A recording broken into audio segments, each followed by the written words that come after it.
ಹೊಸ ವರ್ಷದಲ್ಲಿ ನಿಮ್ಮ ರಾಶಿಯ ಭವಿಷ್ಯ ಹೇಗಿದೆ ಎಂದು ಸಾರಾಂಶವಾಗಿ ನೋಡುವುದಾದರೆ ಫಸ್ಟ್ ಕ್ಲಾಸ್ ಆಗಿರುತ್ತದೆ ಎಂದು ಹೇಳಬಹುದು.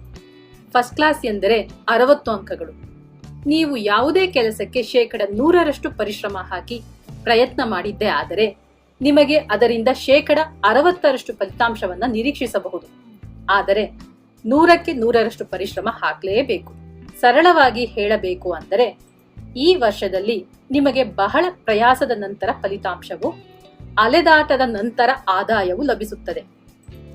ವ್ಯರ್ಥ ಪ್ರಯಾಣಗಳು, ವ್ಯರ್ಥ ಖರ್ಚುಗಳು ನಿಮ್ಮನ್ನು ಬೆಂಬಿಡದೆ ಕಾಡುತ್ತದೆ. ನೀವು ವ್ಯರ್ಥವಾಗಿ ಖರ್ಚು ಮಾಡಬೇಕೆಂದರೆ ನಿಮಗೆ ಆದಾಯ ಬರಲೇಬೇಕಲ್ಲ.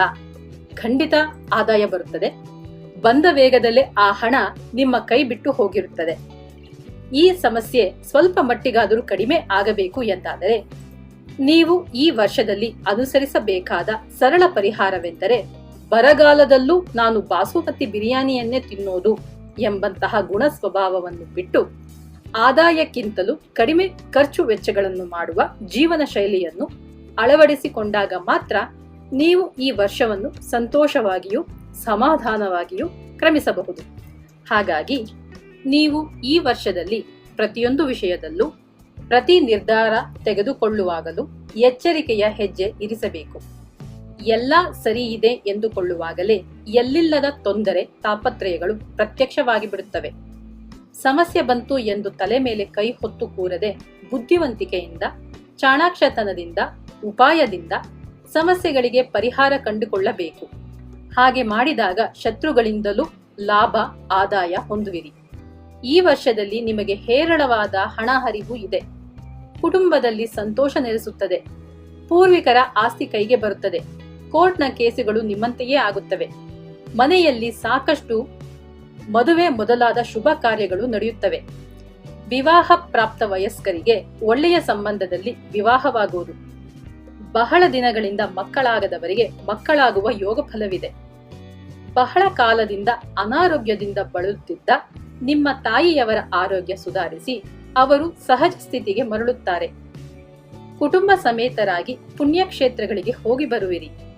ನಿಮ್ಮ ಮಕ್ಕಳಿಗೆ ವಿದೇಶಕ್ಕೆ ಹೋಗಿ ವಿದ್ಯಾಭ್ಯಾಸ ಮಾಡುವ ಆಸಕ್ತಿ ಹೊಂದಿದ್ದರೆ ಅಥವಾ ನೀವು ವಿದೇಶಕ್ಕೆ ಹೋಗಲು ಇಚ್ಛಿಸಿದ್ದಲ್ಲಿ ನಿಮ್ಮ ಇಷ್ಟ ನೆರವೇರುವ ಯೋಗವಿದೆ. ಕೆಲಸದ ಒತ್ತಡಗಳಿಂದ ನಿದ್ದೆ ಕಡಿಮೆ ಆಗುತ್ತದೆ. ಇಷ್ಟು ದಿನಗಳ ಕಾಲ ಗಂಡ ಹೆಂಡತಿಯರ ನಡುವೆ ಇದ್ದ ಮುನಿಸು ಮನಸ್ತಾಪಗಳು ಕ್ರಮೇಣ ಕಡಿಮೆಯಾಗುವುದು.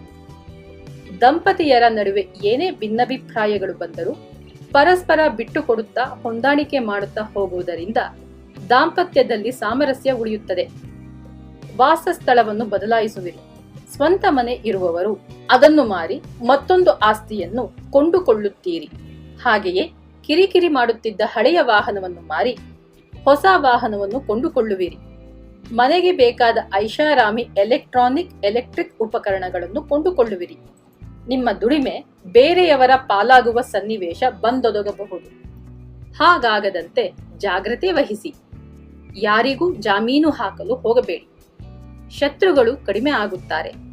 ಯಾರೊಂದಿಗೂ ವಿನಾಕಾರಣ ವಾಗ್ವಾದ ಬೇಡ.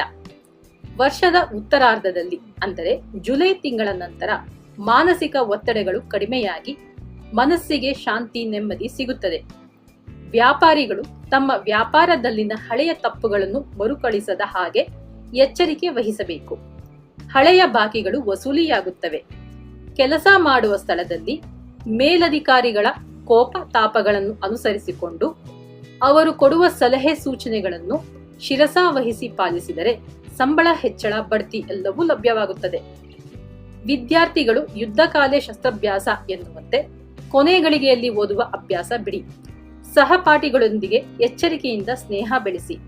ಸಿನಿಮಾ ಕಲಾವಿದರು ಶ್ರಮ ವಹಿಸಿದರೆ ಒಳ್ಳೆಯ ಅವಕಾಶಗಳನ್ನು ಪಡೆಯುವಿರಿ. ಒಳ್ಳೆಯ ಹೆಸರನ್ನು ಪಡೆಯುವಿರಿ. ಪ್ರದೋಷದ ದಿನಗಳಲ್ಲಿ ಈಶ್ವರನ ದೇವಸ್ಥಾನಕ್ಕೆ ಹೋಗಿ ಪ್ರಾರ್ಥಿಸುತ್ತಾ ಬನ್ನಿ, ಒಳಿತಾಗುತ್ತದೆ.